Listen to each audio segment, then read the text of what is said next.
That's too complicated. We won't get into that. All right, let me just think for a minute.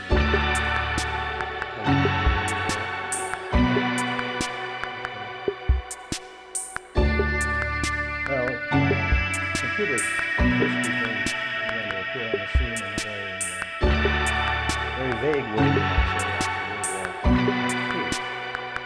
I first heard about them because I had occasion to do some statistical work for IBM last indicated punch boards that we wired up print things in the columns where we wanted them printed. So I've been involved, so I was a little bit aware of Al Newell, I think, got his first impression of computers from the fact that he worked for the RAND Corporation out on the West Coast, and they had one of the computer setups and so by the early 50s, we were already aware that people were talking computers, even were feeling prophets of artificial intelligence to come. Alan Turing,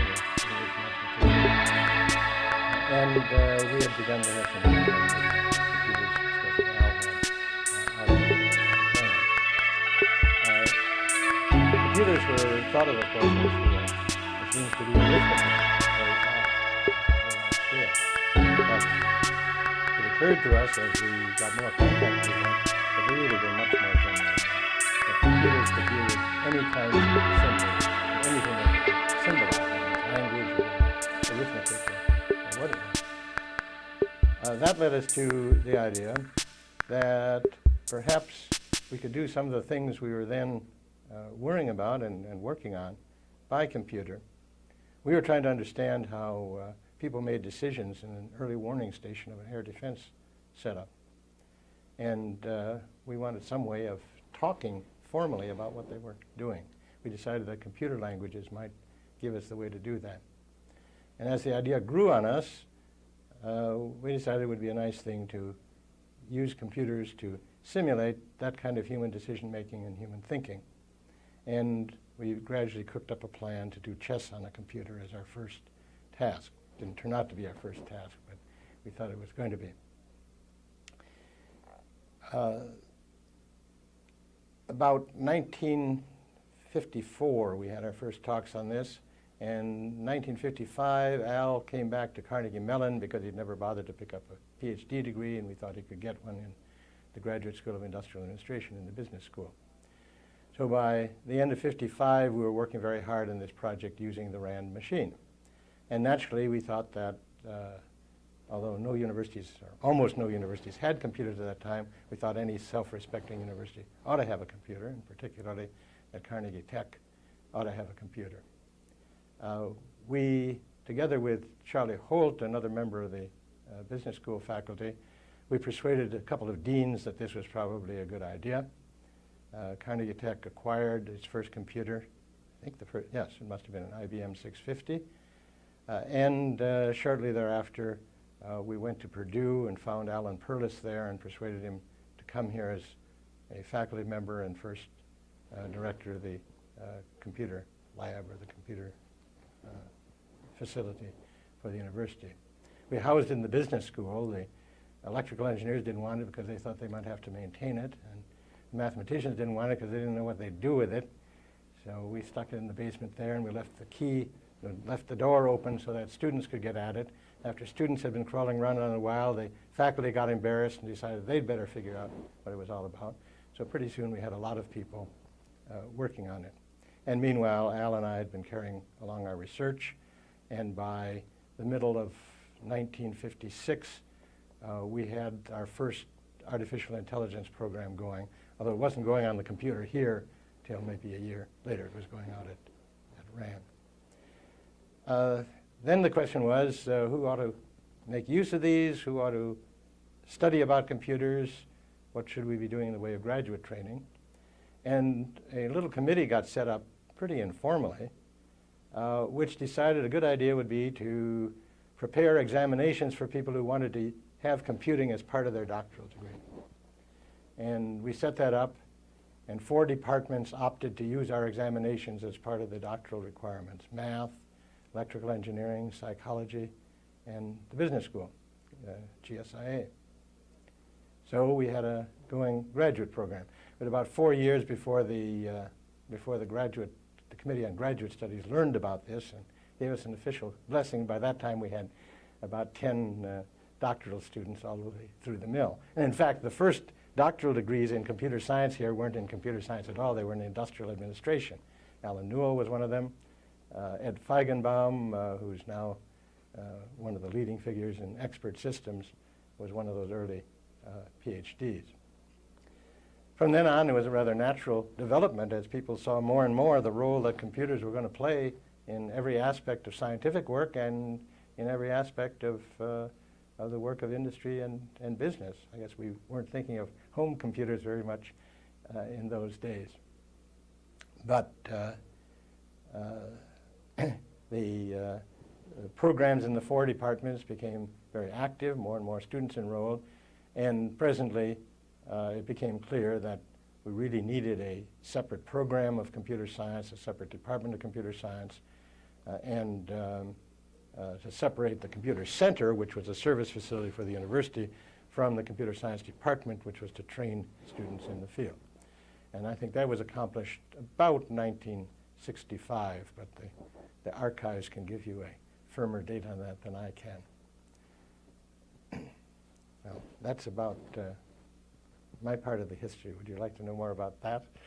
Or maybe just a little more about a vision that spawned, you were saying, the interest in computers.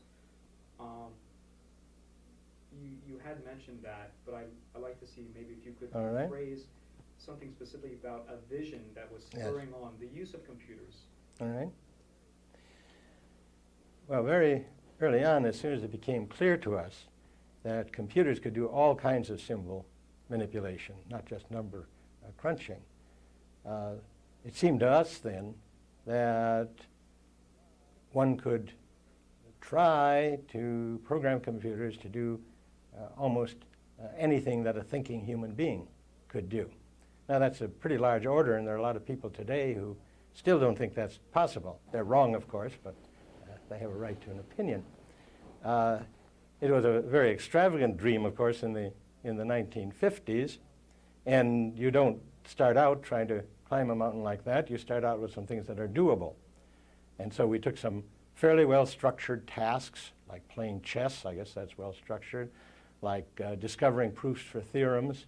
We took those well-structured tasks and asked whether we could write programs to do those. And we're particularly interested, our group was, not all AI people have been, our group was particularly interested in seeing whether we could do them using the same kinds of processes and techniques we thought human beings were using when they did those same kinds of tasks. Better? Yes, thank you. Did you have any idea that things, well, you must have had an inkling. Have things progressed as quickly as you would have liked to see them? Have they progressed faster? Or is the science at a stage now that you would have?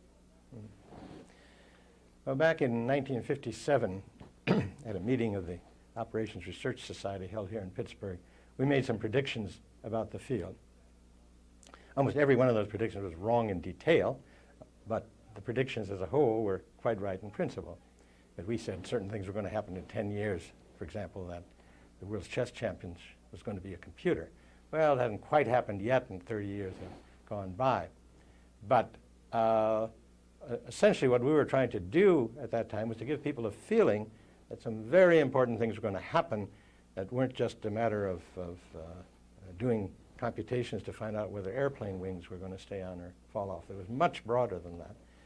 And we tried to present some concrete examples. Now, some things have gone very fast indeed, and some things have gone slower. The slower things, I don't know whether we certainly didn't predict that. The slower things have to do with the functions of the human eyes, the human ears. Those are very complicated devices. They've had 400 million years of mammalian evolution to bring them to their present state. And the hardest part of artificial intelligence today is to build sensors like the eye and like the ear, and we're not near to that yet. On the other hand, when we started out, I guess we thought that getting a computer to have deep thoughts, the kinds of thoughts that professors or businessmen or lawyers have, we thought that was going to be real hard. And that's proved to be not nearly as hard as we thought it was going to be. Getting computers to use natural language, to use the English language or whatever, intermediate. Within limits, that's well within the art today. What we don't have yet are computers that have stored away in them the vast mass of kind of random assorted memories that human beings have. And you need to have those kinds of assorted memories to do language properly. So it's a mixed bag, but on the whole, I think this field has really moved forward in a kind of amazing way. Partly because the hardware's gotten better and better and allowed us to lift our sights as to what you could do in a reasonable time. But partly because as one of these barriers went down, as we found out how to do certain kinds of tasks, we could move on to others. And today, the kinds of things computers are doing are professional level, expert tasks of human beings. What do you see as the next big step, next big? I guess I see a lot of little steps. I think that we're learning a lot today, for example, about how human beings use diagrams and pictures to aid them in their thinking. We don't always think in words. We think in a lot of ways, and diagrams and pictures are an important part of that. That's an area people have really just started to work on, and I think very good progress is being made. I'd look to that to be an important advance. I think our abilities to build appropriate sensory organs for computers are increasing, and that's going to allow us to move forward more rapidly with robotics over the next few years. Language processing is certainly going to advance because now we are really beginning to build big semantic memories, big memories in which you can store away all the kinds of silly things we human beings know about.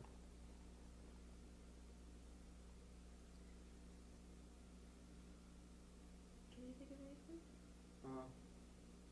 The only thing I would ask you maybe to elucidate a little more is you've talked about the uses of computer science in various areas, but the study of, or the area of computer science as a science, the developing into a science, maybe if you can reflect on how that has come to be.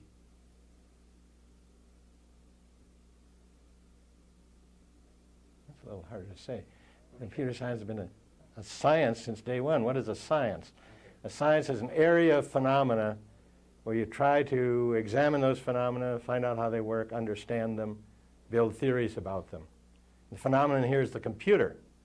You got a computer here. Well, how does it behave? What's it going to do? How can you predict that behavior? That's what this science is all about. So today, of course, we know a great deal about that we didn't know 30 years ago. And that's why we're able to build programs today which will do the variety of practical everyday tasks that they do. But I can't set any date and say there wasn't a science before and there's a science now. First scientific papers in this field were already being written in the 1950s. Would you care to comment on some of the work that's happened in the computer science department in the past and what's happening today? Oh, wow. You mean all the good things we've done here? Well, it's a good rule in science that when a new field opens up, you better be there firstest with the mostest. It's usually the people who get there early who are able to maintain a position on the forefront of that science. And Carnegie Mellon, or Carnegie Tech as it was then, was exceedingly fortunate in that respect, that we did have early contact with computers, and therefore we were one of the first schools in the country which were doing something serious about this. And so we've been able to, I think, to chalk up a number of major contributions to the field that are generally recognized. We were among the pioneers in early language development. We developed the first list processing languages, so-called, which are the basic languages used in artificial intelligence. Alan Perlis contributed a version of an early Fortran that would run on the 650, which was a small computer, and therefore made a major contribution in making those languages available around the universities of the country. We certainly made many of the early contributions to symbolic computing of all kinds in this country. We have, I think, throughout the history of this field, have been in the forefront of research on human problem solving and the application of both what we know about human problem solving and computer problem solving to areas like expert systems. One of the first major expert systems running in this country was done here by John McDermott and others, a system for planning computer systems for customers. Very important work was done here over the years on the understanding of speech sounds, of language. A number of the early speech recognition systems were done here by Raj Reddy and the people who worked with him. And that's just a very small sample. It's been going on.